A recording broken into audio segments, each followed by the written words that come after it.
বন্ধ লাগছে। শেষে একবার কাইকে বোঝানোর বৃথা চেষ্টা করে তে। কাই প্লিজ বন্ধ করে এসব। তুই যা করছিস সেটা একদমই ঠিক না। এভাবে কোনোদিনও আমরা ভালো থাকতে পারবো না কাই। Please try to understand.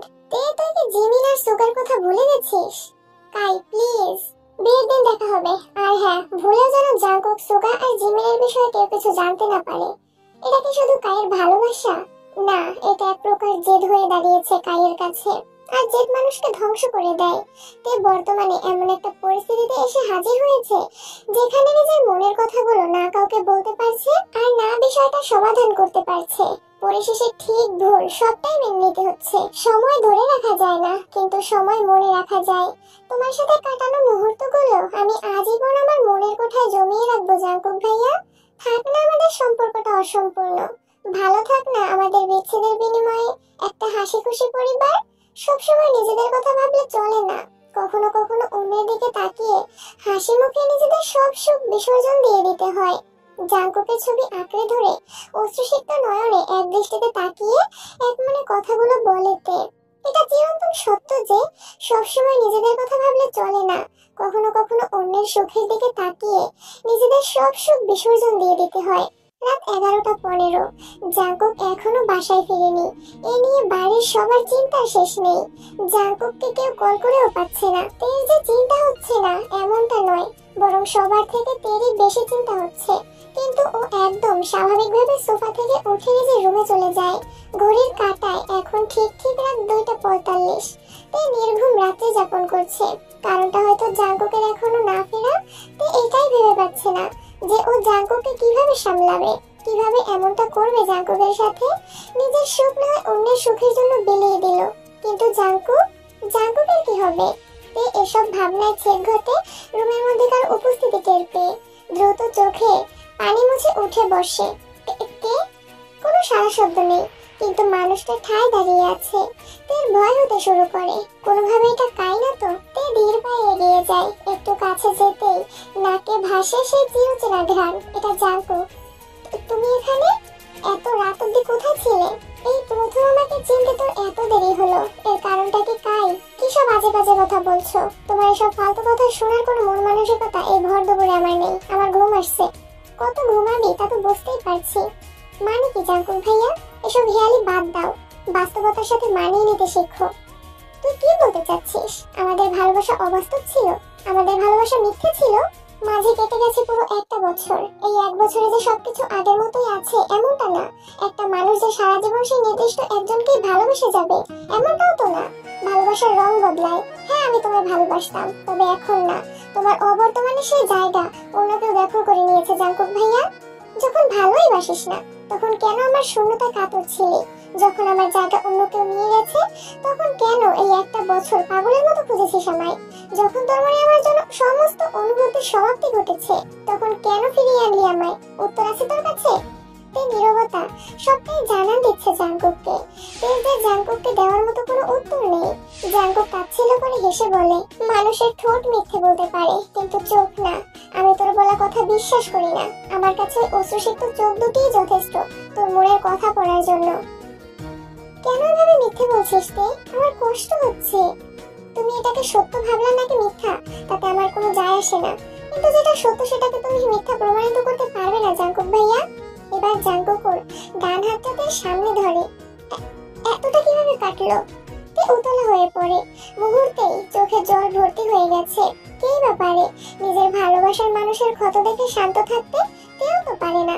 Jungkook বাড়ি ফেরার সময় ওর গাড়িটা একটা গাছের সাথে ধাক্কা লাগায়। একটা বেশ বড় কাঁচের টুকরো ওর হাতে কেটে ঢুকে যায়। জাঙ্কুক কাজটা বের করলেও কোনো হসপিটালে যায়নি। মানসিক এই যন্ত্রণার কাছে এই যন্ত্রণা যেন তুচ্ছ। তে জাঙ্কুকের হাতে এমন অবস্থা দেখে তাড়াহুড়ো করে ফার্স্ট এড বক্স খুঁজতে থাকে। অবশেষে খুঁজে পেলে জাঙ্কুকের হাত ওয়াশ করে ব্যান্ডেজ করে দেয়। তে এখন অব্দি বুঝতে পারেনি যে জাঙ্কুক ওর সামনে কান্না করে দিয়েছে। যখন বুঝতে পারলো তখন তাড়াতাড়ি চোখ মুছে সরে দাঁড়ালো জাঙ্কুকের থেকে। এখনো বলবি ভালোবাসিস না? ঘুমানোর আগে একটা ওষুধ খেয়ে নিও। আমাকে সারা জীবনের জন্য ছেড়ে যাওয়ার পরিকল্পনা করছিস, আবার কেয়ারও করছিস। রাত হয়েছে, ঘুমাতে যাও। তের এমন শান্ত প্রত্যুত্তর যেন জাঙ্কুকে ঠিক পছন্দ হলো না। রেগে তের দিকে এগিয়ে এসে ওর বাহু শক্ত করে চেপে ধরে। কেন এমন করছিস তুই? ভাইয়া ছাড়ো, লাগছে আমার। এটুকু তুই এত ব্যথা পাচ্ছিস, আর আমার বুকে যে অসহনীয় যন্ত্রণা হচ্ছে সেটা তাহলে কি? ব্যথায় তার চোখ থেকে পানি পড়তে শুরু করে, তবুও সে নিজের মুখে কিছুই বলছে না। এবার জাঙ্কুক পাগলের মতো করতে শুরু করে। কেন তে, কেন কেন এমন করছিস তুই? আমাকে একটাবার বল কি হয়েছে। তুই বলবি না আমায়? বল না তে, আমি জানি তুই সব মিথ্যে বলছিস, বল না তে, প্লিজ টেল মি তে। শেষের কথাটুকু বেশ জোরেই বলে জাঙ্কুক। তের এখনো নীরব হয়ে এক কোণায় দাঁড়িয়ে আছে। জাঙ্কুক এবার কান্না করে দেয়। তেকে এসে জাপটে জড়িয়ে ধরে। তে সরে যেতে চেয়েও সরে যেতে পারেনি। জাঙ্কুক শুধুই কান্না করছে, কোনো কথা নেই, কিন্তু প্রত্যেক ফোঁটা চোখের পানি তেকে জানান দিচ্ছে জাঙ্কুকের ঠিক কতটা কষ্ট হচ্ছে। তে পাথরের মূর্তি নাই দাঁড়িয়ে আছে। জাঙ্কুক তেকে ছেড়ে দেয়, শান্ত দৃষ্টিতে তেকে দেখে, তারপর শান্তভাবে মুচকি হেসে বলে, 1 বছর আগে বলছিলাম না Jungkook is nothing without his তে?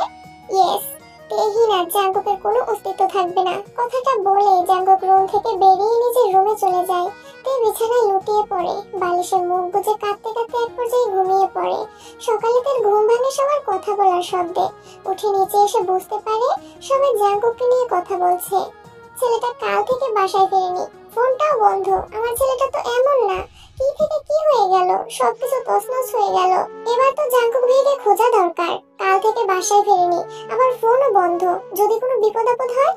না, আমার ছেলে কিচ্ছু হবে না, জাঙ্কুকের কিচ্ছু হবে না, ও এমন কিচ্ছু করবে না। শুনছো তোমরা? তোমরা যাও না, যে দেখো না জাঙ্কুক কোথায়। জাঙ্কুকের আম্মু একদমই ভেঙে পড়েছেন। তের আম্মু রোজ জিসু ওনাকে সামলাতে ব্যস্ত। তে আর নিচে এলো না, আবারও নিজের রুমে ফিরে গেল। ওর কানে ভাসছে জিসুর বলা কথাটা, ভাইয়ের যদি কোনো বিপদ আপদ হয়। কিছু সময় স্থির থাকলেও এখন তের মন অস্থির হয়ে উঠেছে।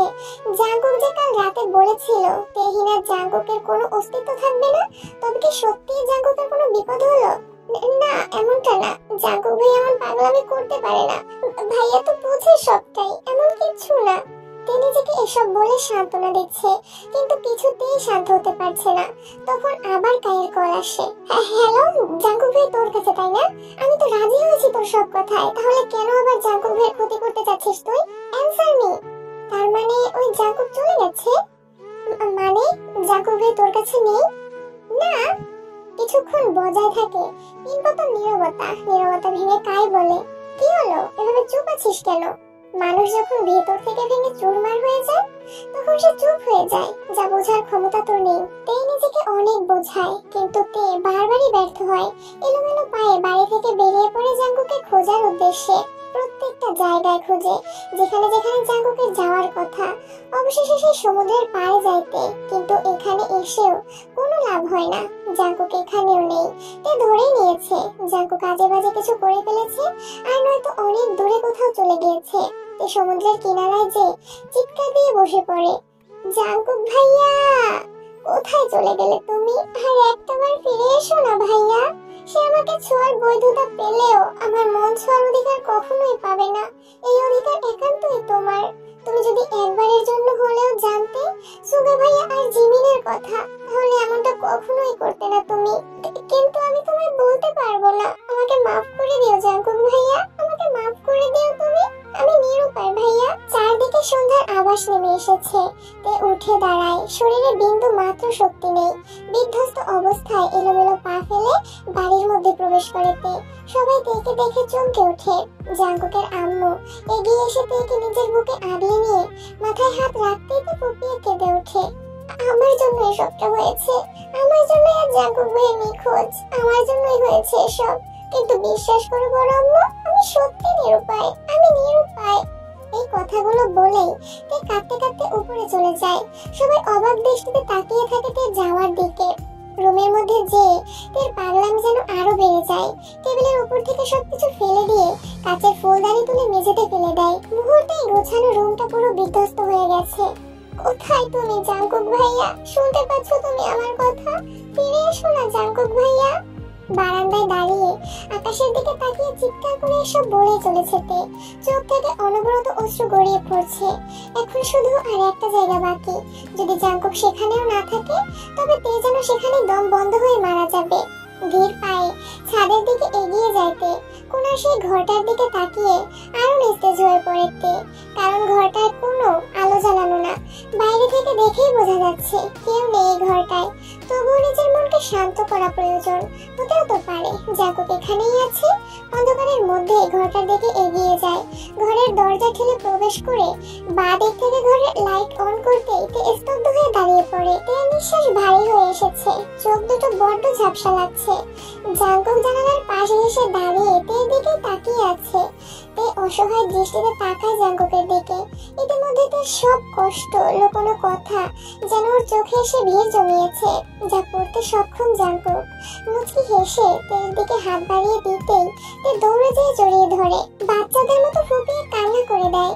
জাঙ্কুক মুচকি হেসে থেকে আগলে নেয় নিজের বুকে। কোথায় চলে গিয়েছিলে তুমি? তুমি জানো আমি তোমাকে পাগলের মতো খুঁজেছি সব জায়গায়। কেন এমন করেছো তুমি? শান্ত হ জান, আমি তো এখানেই, তোর সামনেই আছি। তাকা আমার দিকে। তের গালে হাত দিয়ে মুখটা একটু উঠিয়ে কথাটা বলে জাঙ্কুক। তে এখনো ফুপিয়ে কান্না করেই চলেছে। জাঙ্কুক তের চোখ মুছিয়ে দেয়। জান, তাকা আমার দিকে। তে ছলছল চোখে তাকায় জাঙ্কুকের দিকে। তের এখন আরো কান্না আসছে, চোখ পানিতে টলমল করছে।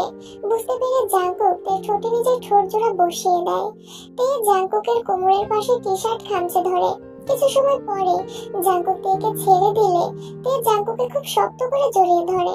আমার খুব ভয় করছে জাঙ্কুক ভাইয়া, কাই যদি ওদের কিছু করে বসে। ওদের মানে কাদের? সুগা ভাইয়া আর জিমিনের। মানে কি? ওরা তো দেশের বাইরে। না, ওরা কায়ের কাছে বন্দি আছে। যেদিন তুমি বাসায় ফিরে আসো সেদিন কাই ওদের কিডন্যাপ করে নিয়ে গেছে, যেন আমি তোমাকে কিছু না জানাতে পারি। ওহ শিট, তার মানে এই জন্যই সুগা সেদিন বলেছিল ওরা আসতে পারবে না।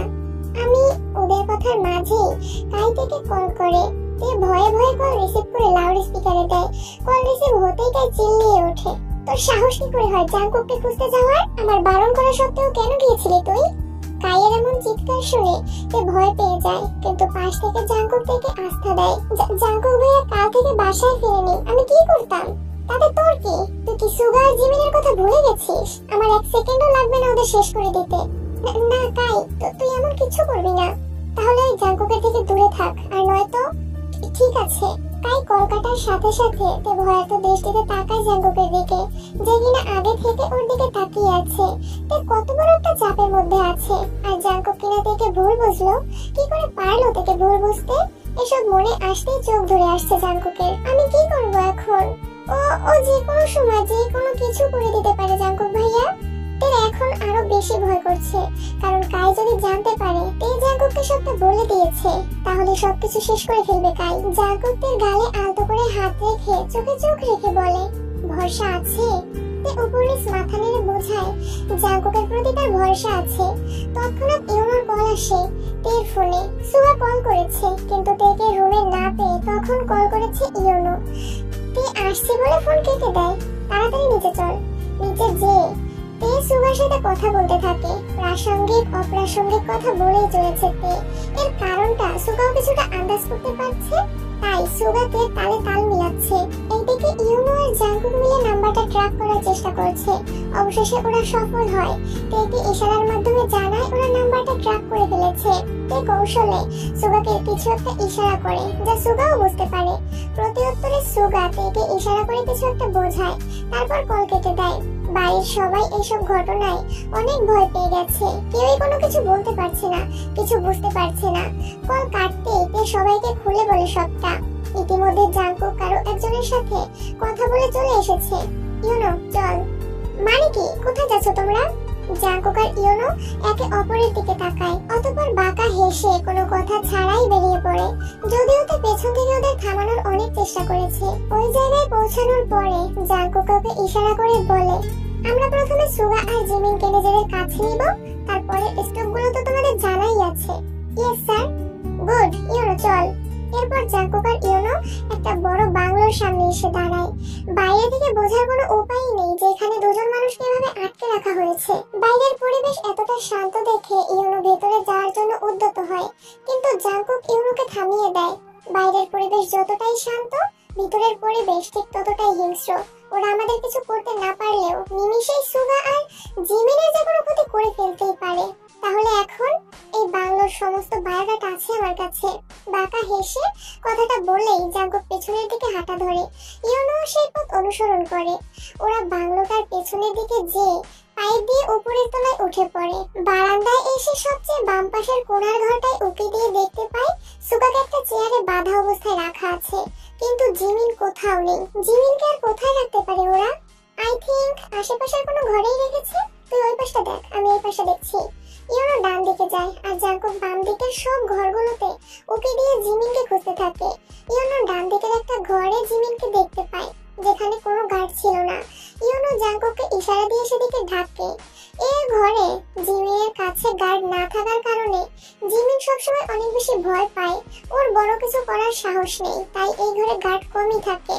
সুযোগ বুঝে জানালা কেটে জাঙ্কুক আর ইয়োনো ঘরের মধ্যে ঢুকে পড়ে আর জিমিনকে ইশারা করে যেন ওর স্বাভাবিক ভঙ্গিতেই থাকে, কারণ ওখানে সিসিটিভি ক্যামেরা লাগানো ছিল।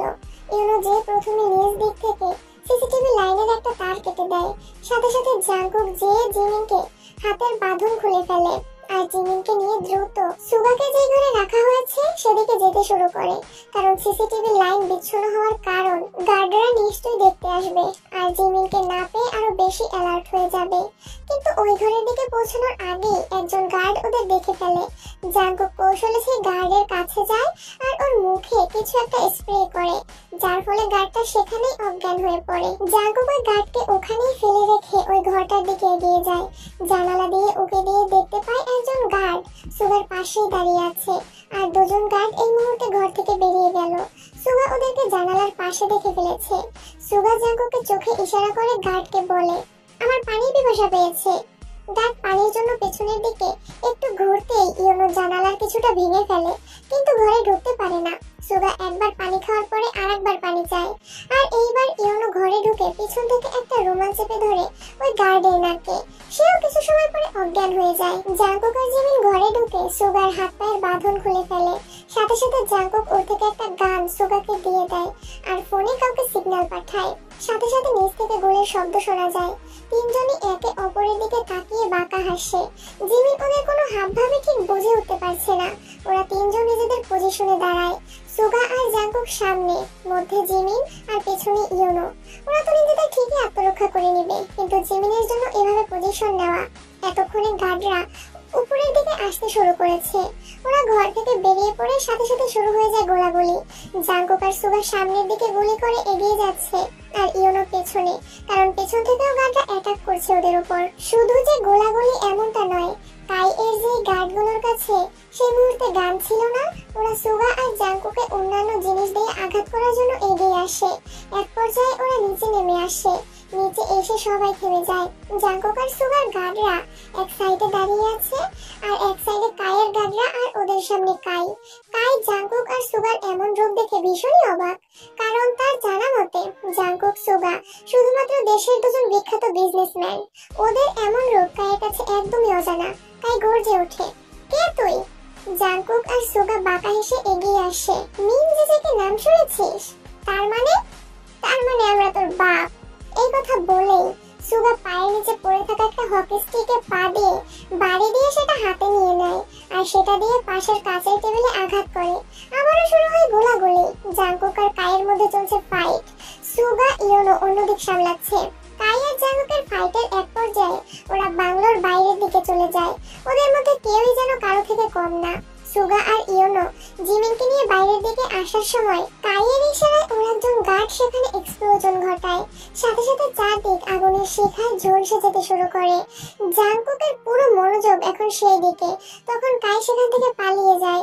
জাঙ্কুক দৌড়ে সেখানে যায়, কিন্তু আগুনের ঝলসানিতে এগোতে পারে না। ইয়োনো আর সুগা অনেক সামনে ছিল আর জিমিন পেছনে পেছনে আসছিল। ইয়োনো আর সুগা বেরিয়ে যাবে এমন অবস্থায় এই এক্সপ্লোজনটা ঘটানো হয়। সুগা বেরিয়ে গেলেও জিমিনকে আনার জন্য সুগা আবারও ভেতরে চলে যায়। জাঙ্কুকের চোখে শুধু জ্বলছে আগুনের শিখা। ইয়োনো বেরিয়ে আসে আহত অবস্থায়, কিন্তু সুগা জিমিন বেরোয় না। জাঙ্কুক তাড়াতাড়ি ইয়োনোর কাছে যায়। জাঙ্কুক, তাড়াতাড়ি কিছু কর, ওরা ভেতরে। তার মাঝে জাঙ্কুকের চোখ যায় বাংলোর পেছনের দিকে। সুগা জিমিনকে কোলে করে নিয়ে আসছে। জিমিনের শরীরে অনেক কাপড় দিয়ে মোড়ানো, কিন্তু সুগার শরীরে আগুন জ্বলছে। জাঙ্কুক আর ইউনো ছুটে সেদিকে যায়, কিন্তু তার আগে একটা বড় আগুনের শিখা পথের মাঝে পড়ে যায়। ওরা থেমে যায়। আগুনের ঝলসানি এতই তীব্র ছিল যে জাঙ্কুক দু কদম পিছিয়ে যায়। সুগা, জিমিন?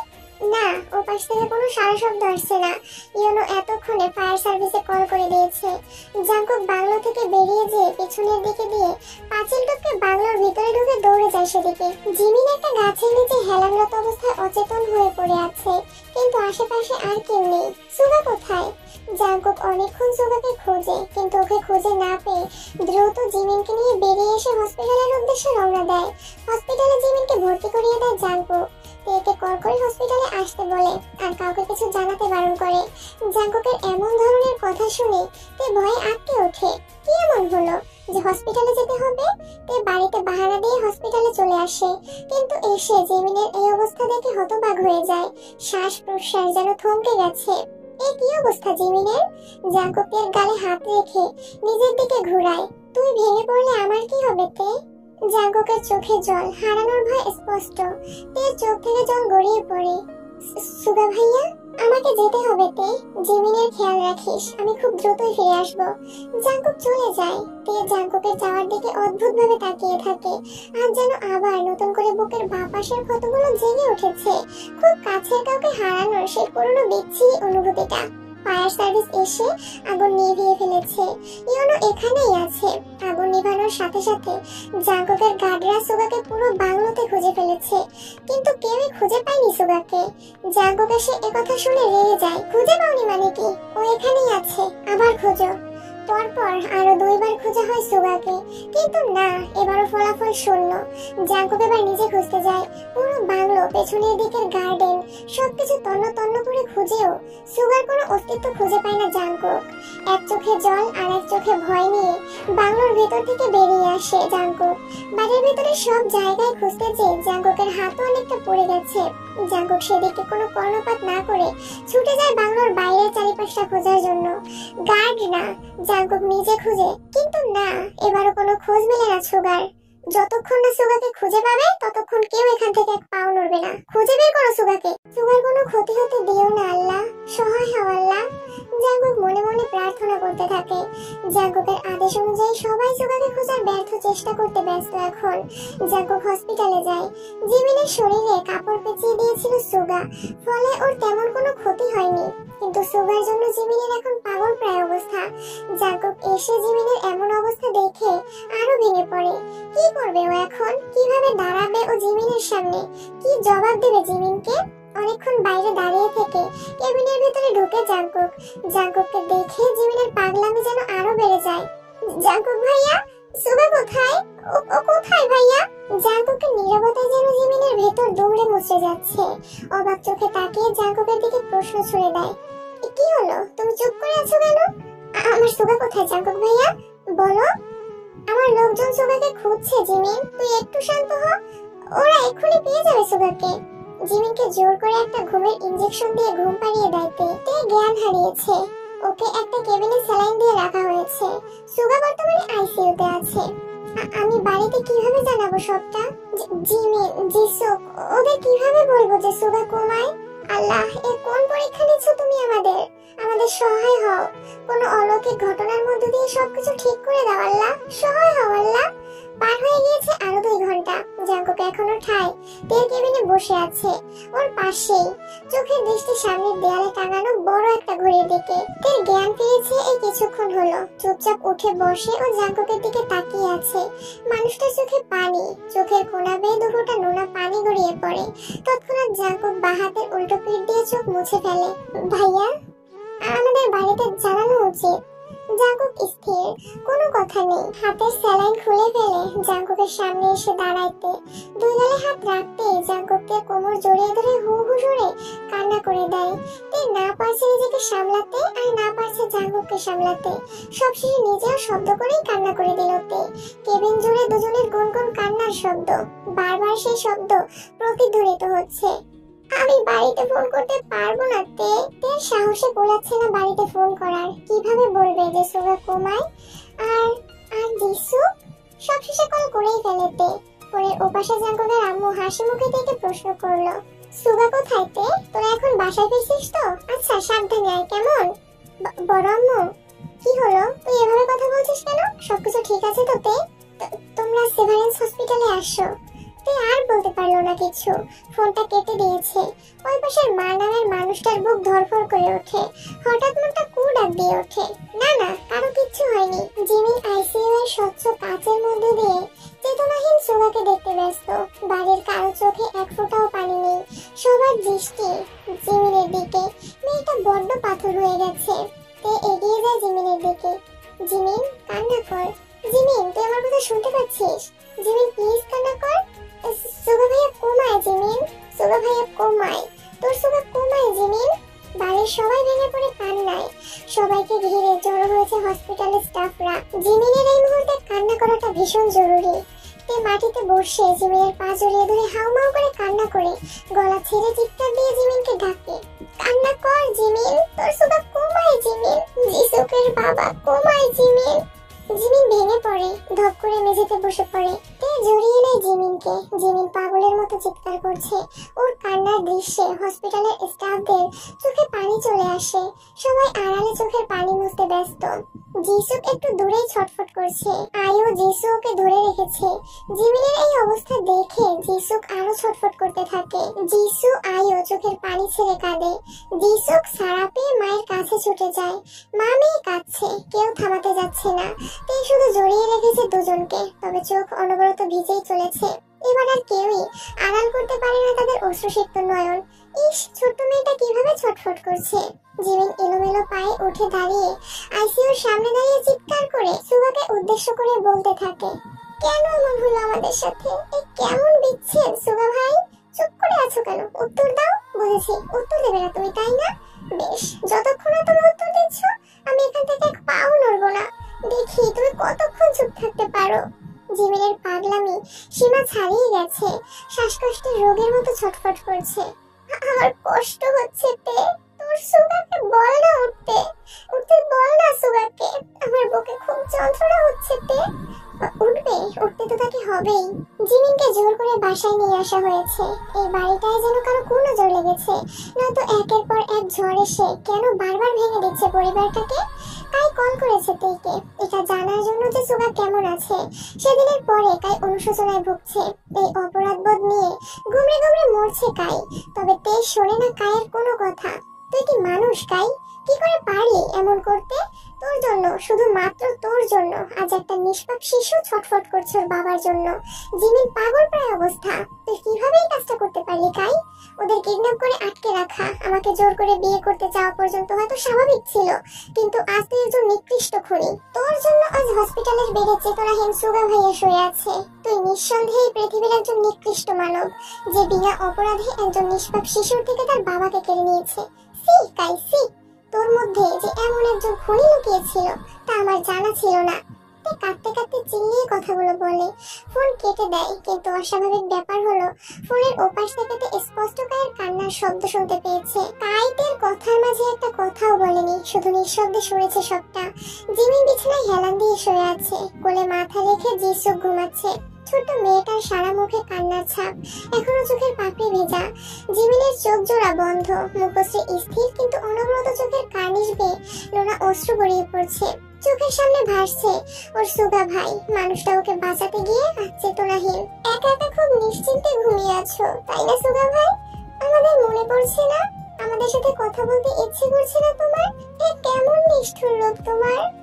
চোখ জোড়া বড্ড ব্যথা করছে। অবশেষে চোখ জোড়াও জিমিনের সাথে বেইমানি করে গভীর নিদ্রায় আচ্ছন্ন হয়ে পড়ে। এর অবশ্য একটা কারণ আছে। জিমিনকে ঘুমের ইনজেকশন দিয়েছে তে। ওরা দুজন মনের মধ্যে অজস্র ব্যথা নিয়ে চোখ বুজেছে। জাঙ্কুক নীরবে এসে দাঁড়ায় ছোট্ট বোনের সামনে। ইস, মেয়েটার মনে কতটা তীব্র যন্ত্রণা হচ্ছে। জাঙ্কুক জিমিনের মাথায় হাত রাখে। আমি পারিনি তোর একান্ত ভালোবাসার মানুষটিকে তোর কাছে ফিরিয়ে দিতে, আমি ব্যর্থ। পারলে আমাকে মাফ করে দিস জিমিন। জিমিনকে ভালোভাবে শুয়ে ওদের উপর চাদর টেনে দিয়ে রুম থেকে বেরিয়ে যায় জাঙ্কুক। তে আড়ালে দেখে জাঙ্কুককে। এই মানুষটা বড়ই শক্ত। একবার ছোটবেলায় অ্যাক্সিডেন্ট করে পা কেটে নিয়ে এসেছিল বাড়িতে তখন হুলস্থুল অবস্থা।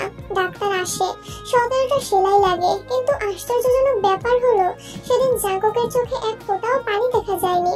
আজ সেই মানুষটার চোখ ভর্তি পানি। মাঝরাতে ঘুম ভাঙে জিমিনের। মেয়ের কপালে আলতো করে নিজের ঠোঁট ছুঁয়ে উঠে ওযু করে নামাজে দাঁড়ায়। তাহাজ্জুদের নামাজে আল্লাহর দরবারে সুগাকে ভিক্ষা চায়। চোখের পানি দিয়ে জায়নামাজ ভিজিয়ে আল্লাহকে ডাকে। এই চোখের পানির দাম কি আল্লাহ দেবে না? রাতটা সেভাবেই পার হয়ে যায়। সকাল হতেই তের জন্য একটা চিঠি আসে। পাশে জাঙ্কুক দাঁড়িয়ে ছিল। তে চিঠিটা নিয়ে খুলে পড়তে শুরু করে। তে, বিশ্বাস কর, আমি সেদিনের পর এক মুহূর্তের জন্য ঘুমাতে পারিনি। অনুশোচনা আমাকে ঘুমাতে দেয়নি। আজ আমি কত বড় ভুল করেছি। এই ভুলের কোনো শাস্তি নেই, এই দুনিয়ায় নেই। এই দুনিয়ায় নিশ্চয়ই এর বিচার করবেন আল্লাহ। তুই যখন এই চিঠিটা পড়ছিস তখন আমি অনেক দূরে। আমার ভুলের জন্য যদি আমি আইনের কাছে আত্মসমর্পণ করে নিতাম, তাও ওরা আমাকে কিছুই করতো না। আমার বাবা আমাকে বাঁচিয়ে নিত। তাই নিজের ভুলের শাস্তি, ও না, ভুল না, পাপ, নিজের পাপের শাস্তি নিজেই নিজেকে দিলাম। এই পাপের জন্য হয়তো শাস্তিটা কম হয়ে গেছে। পরে আল্লাহ নিশ্চয়ই আমায় উপযুক্ত শাস্তি দিবে। আমি জানি তুই এখন কাঁদছিস। আরে না, কান্না করিস না। আমার মতো নিকৃষ্ট খুনির জন্য তোর মতো পবিত্র ফুলের চোখে পানি মানায় না রে। আমি তোদের কাছে ক্ষমা চাইবো না, কারণ আমার পাপ ক্ষমার অযোগ্য। জাঙ্কুক ভাইয়ের সাথে ভালো থাকিস, আমার না হওয়া পবিত্র ফুল। এটি এক নিকৃষ্ট খুনি। এই চিঠির কোথাও কোনো নাম লেখা নেই, তবে তে বেশ ভালোই বুঝে গেছে যে এটা কাই। চোখ বেয়ে অনবরত পানি পড়ছে। যতই হোক, কাই তের অনেক ভালো বন্ধু ছিল। চিঠিটা তের হাত থেকে পড়ে যায়। জাঙ্কুক কৌতূহলী হয়ে চিঠিটা তুলে পড়তে শুরু করে। জাঙ্কুক যেন থমকে গিয়েছে। হ্যাঁ, কাই খুব খারাপ একটা পাপ করেছে, যার ক্ষমা হয় না। কিন্তু তের প্রতি তার ভালোবাসার গভীরতা এই চিঠির মধ্যে স্পষ্ট। তবে ভালোবাসা যতই গভীর হোক না কেন, একতরফা ভালোবাসা কখনোই পূর্ণতা পায় না। এটি একটি চিরন্তন সত্য বাক্য। তের প্রতি কায়ের ভালোবাসার গভীরতা ছিল অতল সমুদ্রের মতো, কিন্তু তা তুচ্ছ জাঙ্কুক আর তের ভালোবাসার গভীরতার কাছে। সত্য ছিল তার ভালোবাসা, কিন্তু ভাগ্যে ছিল অপূর্ণতা। আচ্ছা, এই ভালোবাসার জন্য হলেও কি আল্লাহ কাইকে ক্ষমা করবে না? হয়তো করবে। আল্লাহ পরম করুণাময়ী।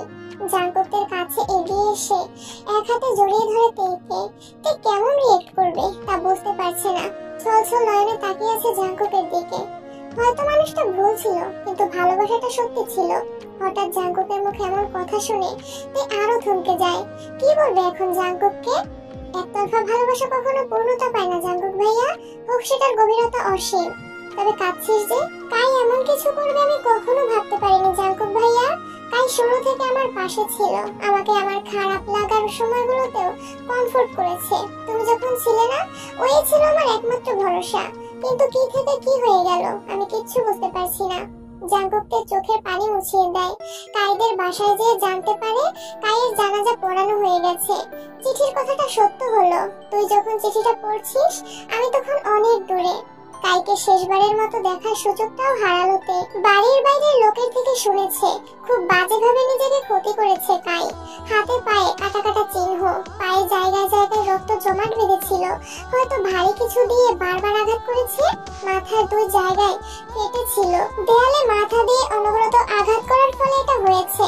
অবশেষে দুই হাতেরই শিরা কেটে ফেলেছে। জাঙ্কুক তেকে কায়ের কবরের কাছে নিয়ে যায়। তে নীরবে দাঁড়িয়ে আছে কায়ের কবরের সামনে। এবার নীরবতা ভেঙে শান্ত কণ্ঠে কথা বলতে যায় তে, কিন্তু গলার মধ্যে কান্নাগুলো দলা পাকিয়ে গেছে।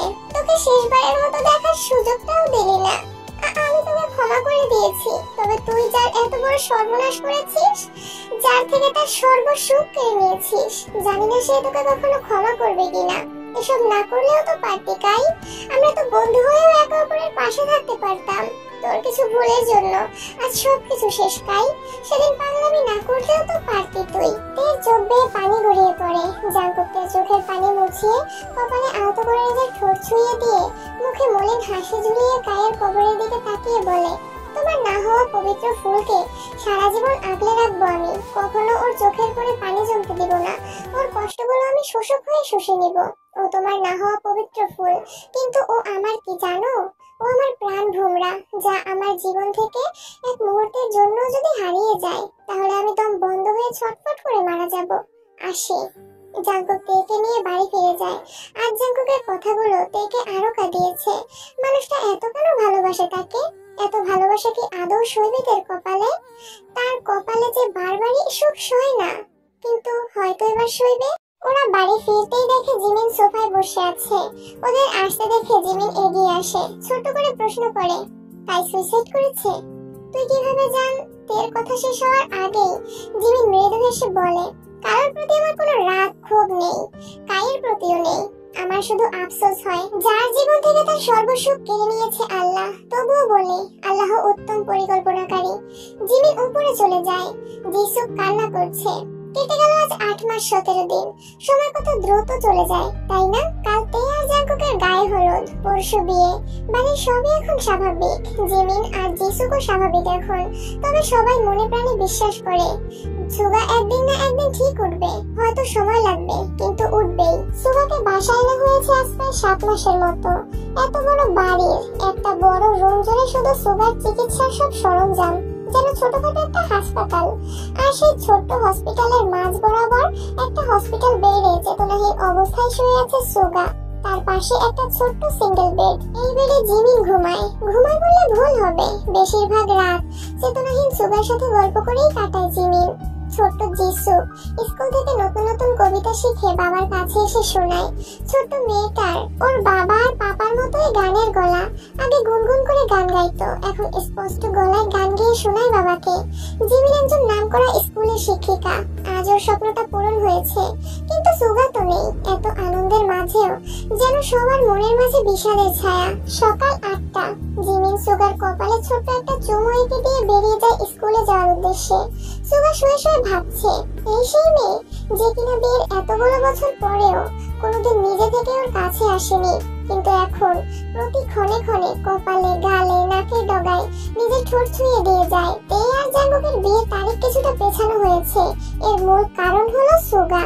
এই বিদেশ থেকে খ্যাতিমান কয়েকজন ডক্টরকে এদেশে আসার জন্য রিকোয়েস্ট করেছিল। তারা এখন আসতে চেয়েছে। আজই ওনাদের আসার কথা। ইতিমধ্যে ফ্লাইটে উঠে পড়েছিল ওনারা। ওরা সবাই একসাথে সুগার বিষয়ে মিটিং করবে। তার দৃঢ় বিশ্বাস সুগা এবার উঠবেই। বোন তো এমনই হওয়া উচিত যে ভাইয়ের জন্য দেশ বিদেশ সবখানে ছুটে যায় আর ভাইয়ের সুস্থতার জন্য।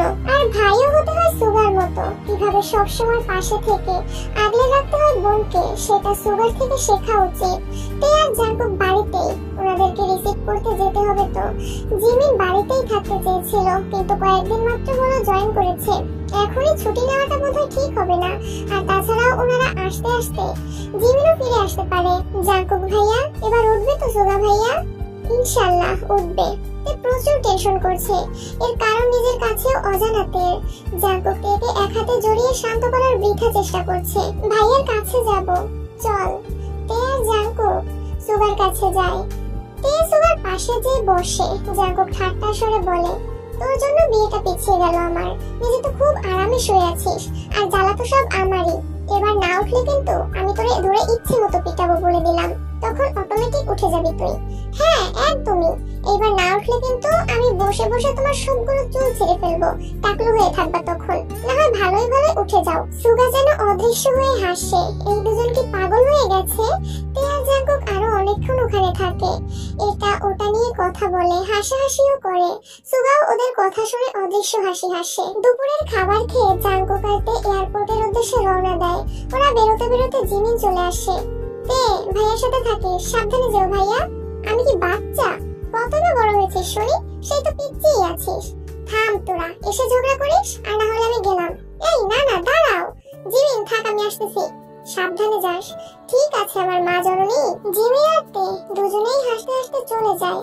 বহুদিন পরে এমন খুনসুটি হলো দুজনের মধ্যে। ভালোবাসার টানে কি না হতে পারে। জিমিনের অপেক্ষা, তীব্র আশ্বাস, সীমাহীন ভালোবাসার জোরে সুগা সুস্থ হয়ে ওঠে। জেগে ওঠে দীর্ঘ 8 মাসের নিদ্রা হতে। সেদিন তে আর আরো নামি দামি সব ডাক্তাররা দীর্ঘ 4 ঘন্টা মিটিং করে এই বিষয় নিয়ে অবশেষে সবাই একটা সিদ্ধান্তে এসে পৌঁছায়। তবে সেই সিদ্ধান্তে অনেক রিস্কও ছিল, কিন্তু জীবনে রিস্ক না নিলে মানুষ কখনো নিজের লক্ষ্যে পুরোপুরি পৌঁছতে পারে না। তে এই রিস্কটা নিয়েই নেয়। এই ব্যাপারে জেনে জিমিনের প্রায় দম বন্ধ হয়ে এসেছিল। তার কারণ সুগাকে, তার ভালোবাসাকে হারিয়ে ফেলা। কিন্তু আল্লাহর অশেষ রহমতে সুগা সুস্থ হয়ে ওঠে। তে ওখানে কান্না করে দিয়েছিল। 1 মাস যাবত বিভিন্ন থেরাপি দেওয়া হয় সুগাকে। আস্তে আর জাঙ্কুকের বিয়ে। জাঙ্কুক জামাই সেজে বসে আছে, কিন্তু তার কোনো খবরই নাই। প্রায় আরো 15 মিনিট পরে তে নেমে আসে জিসুকের হাত ধরে। সাথে সাথে সব লাইট অফ হয়ে যায় আর একটা লাইট ওদিকে ফোকাস করে। জিসুককে একটা প্রিন্সেসের থেকে আজ কম কিছু লাগছে না। আর তের কথা না হয় নাই বললাম। জিসুক সুন্দর করে তের হাত ধরে তেকে নামিয়ে নিয়ে আসে। এই দৃশ্যটা কোনো সিনেমাটিক দৃশ্যের থেকে কম কিছু ছিল না। জাঙ্কুক তো মুগ্ধ নয়নে তার স্নিগ্ধ মায়াবতীকে দেখছিল। এই মেয়েটাকে রূপবতী বলা যায় নাকি মায়াবতী আর নাকি গুণবতী? স্বয়ং আল্লাহ তাআলা যেন সব সৌন্দর্য, মায়া, গুণ এই একটি মেয়েকেই ঢেলে দিয়েছে। জাঙ্কুক তেকে দেখতে এমনই বিভোর ছিল যে কখন তে তার পাশে এসে বসেছে সেই খেয়ালই নেই তার। তে নিচু গলায় বলে ওঠে, এভাবে তাকাতে নেই জিয়ং সাহেব, নজর লেগে যাবে তো। এই নজর ভয়ঙ্কর। আমিই একমাত্র যে আজ কলঙ্কহীন স্নিগ্ধ মায়াবতীর গায়ে ভালোবাসার কলঙ্কের আঁচড় এঁকে দেব। তে লজ্জাবতী লতার ন্যায় লজ্জায় নুয়ে পড়ে। এই মানুষটা ভয়ঙ্কর। এর ভয় হচ্ছে। ভয় পাস না জান, সব ভয় কাটিয়ে দেব আজ। তে পারল না চোখ তুলে জাঙ্কুকের চোখে তাকাতে। তাকালে হয়তো দেখতে পারতো জাঙ্কুকের নেশানো ভালোবাসার গভীর দৃষ্টি। অবশেষে 3 কবর বলার মাধ্যমে তে হয়ে ওঠে মিসেস জিয়ন। আবদ্ধ হয়ে যায় জাঙ্কুকের পবিত্র ভালোবাসার বন্ধনে। তে আর জাঙ্কুক মুখোমুখি দাঁড়িয়ে আছে। তের হাত দুটো জাঙ্কুকের হাতের মধ্যে আবদ্ধ হয়ে আছে। সবার জোড়াজুড়ি যে এখন জাঙ্কুককে বলতে হবে তেকে নিজের করে পেয়ে ওর অনুভূতি কি। জাঙ্কুক কয়েক সেকেন্ড তাকিয়ে থাকে তের চোখে। দুজনের চোখে আজ প্রাপ্তির শান্তি। হুট করে জাঙ্কুক ডুগরে কেঁদে ওঠে। এই কান্নার হাসির, এই কান্না প্রাপ্তির। সত্যি তো আজ কতগুলো বছর পরে, কত বাধা বিপত্তির পরে তেকে নিজের করে পেল জাঙ্কুক। নিজের ভালোবাসাকে সারা জীবন ভালোবাসার অধিকার পেল। জাঙ্কুক এভাবে সবার সামনে কান্না করার মানুষ না, কিন্তু ওই যে ভালোবাসা। তে আলতো হাতে জড়িয়ে নেয় জাঙ্কুককে। তেও কাছে। বাড়ির প্রত্যেকটা মানুষের চোখে পানি। ইস, দুজন মানুষের ভালোবাসা পূর্ণতা পেয়েছে। দেখতেও কত সুন্দর। আমি নিজেকে আজ এই দুনিয়ার সব থেকে ভাগ্যবান ব্যক্তিটি মনে করি। ব্যাস, এই কান্না আর এই একটি বাক্যই যথেষ্ট তেকে জাঙ্কুকের নিজের করে পাওয়ার আনন্দটা ঠিক কতটা সেটা বোঝানোর জন্য। ধন্যবাদ নিজের কথা রেখে আমাকে নিজের করে নেওয়ার জন্য। আমি আজীবন আপনার মনের চিলে কোথায় বন্দী হয়ে থাকতে চাই জিয়ং সাহেব, রাখবেন না? শুধু এই জন্ম না, পরজন্ম বলতেও যদি কিছু থাকে তাহলে সেই জন্মেও তোমায় এই মনের চিলে কোঠায় বন্দী করে রাখবো। তে জাঙ্কুকের চোখের পানি মুছে দেয়। জাঙ্কুকের চোখের পানি মুছিয়ে দিয়ে চোখের পাতায় ঠোঁটের আলতো পরশ এঁকে দেয়। বাইরে থেকে তার ভাঙা ভাঙা হালকা আর্তনাদ শোনা যাচ্ছে, যা জাঙ্কুককে আরো উত্তেজিত করে তুলছে। কি করবে কিচ্ছু বুঝতে পারছে না। তের তো কষ্ট হচ্ছে। প্রায় মিনিট 30 পরে ডাক্তার বাইরে আসেন। জাঙ্কুক দ্রুত পায়ে এগিয়ে যায় ডাক্তারের কাছে। ডাক্তার মৃদু হেসে জাঙ্কুকের কাঁধে আলতো করে হাত রেখে বলে, চিন্তার কোনো কিছুই নেই মিস্টার জিয়ন, ম্যাম একদম ঠিক আছেন। মাথায় চোট পাওয়ায় সেন্সলেস হয়ে গিয়েছিলেন। পায়েও তেমন কোনো আঘাত পাননি, শুধু একটু মুচকে গেছে। কিছুদিন রেস্ট নিলেই ঠিক হয়ে যাবে। আর হ্যাঁ, মাথার চোটটাতে 3টা সেলাই লেগেছে। এখন আপাতত ম্যামকে ঘুমের ইনজেকশন দিয়ে ঘুম পাড়িয়ে দেওয়া হয়েছে।